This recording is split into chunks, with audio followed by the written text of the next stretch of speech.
let's begin here with tensions between the United States and Iran escalating dramatically overnight. It all started early Sunday when Iranian President Rouhani cautioned President Trump about pursuing hostile policies. Rouhani said, quote, "America should know that peace with Iran is the mother of all peace, and war with Iran is the mother of all wars."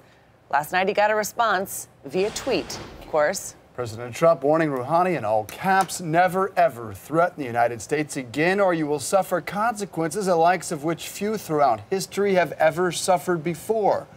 We are no longer a country that will stand for your demented words of violence and death. Be cautious. CNN's Nick Payton-Walsh is live from London with how all of this unfolded. Good morning, Nick. A lot of people waking up on Monday having no sense how this started. Certainly, and I think bear in mind all of this plays very conveniently into a president who is struggling to perhaps distract people from the consequences of the Helsinki summit with the Russian President Vladimir Putin. Here, suddenly, we have a whole new sphere of American foreign policy being reignited here. Now, some of this potentially links into a speech by US Secretary of State Mike Pompeo. We'll get to that in a moment, but we're coming to an area here in Iran where the decision to take apart the nuclear deal, for the US to withdraw from it, has potentially left many of European nations who want to do more business with Iran more vulnerable to sanctions. That's potentially put pressure on the Iranian oil market, certainly in the months ahead. They have in turn threatened to potentially disrupt supplies heading through the Gulf near Iran there. But the broader point is that this is being phrased as a bid to try and put increased pressure upon the relatively moderate Iranian government of President Hassan Rouhani, who was involved in that Twitter war. They've been accused of being basically wolves in sheep's clothing, but basically not being moderates, but being jihadist extremists,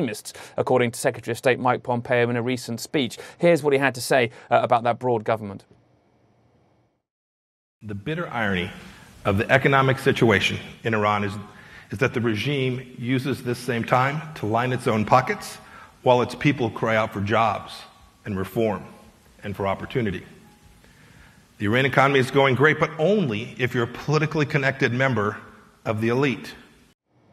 Now, there clearly have been a lot of grassroots protests inside Iran because of mismanagement, because of the collapse of the local currency there. In fact, Mike Pompeo referred to a $95 billion slush fund that was run by the Iranian regime to sort of support its various interests. A quick reality check. We're not suddenly about to see war between the US and Iran unless things escalate wildly, but this is a very delicate region where the balance between Lebanese Hezbollah to the north of Israel is precarious, where Israel is involved fundamentally a lot in Syria, stirring tensions there as well. Iran is heavily, deeply involved in Syria too. There's a lot that could go potentially wrong there. And a tweet like this, well, some say maybe they'll find like they were with North Korea. There are negotiations 3 months from now. We simply don't know. There's an element of distraction here, but also an element of saber rattling too.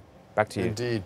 Nick Payton-Walsh. For context, the oil market's barely blinking at this, so they're not taking it too seriously, but an interesting way to start the week. Thank you.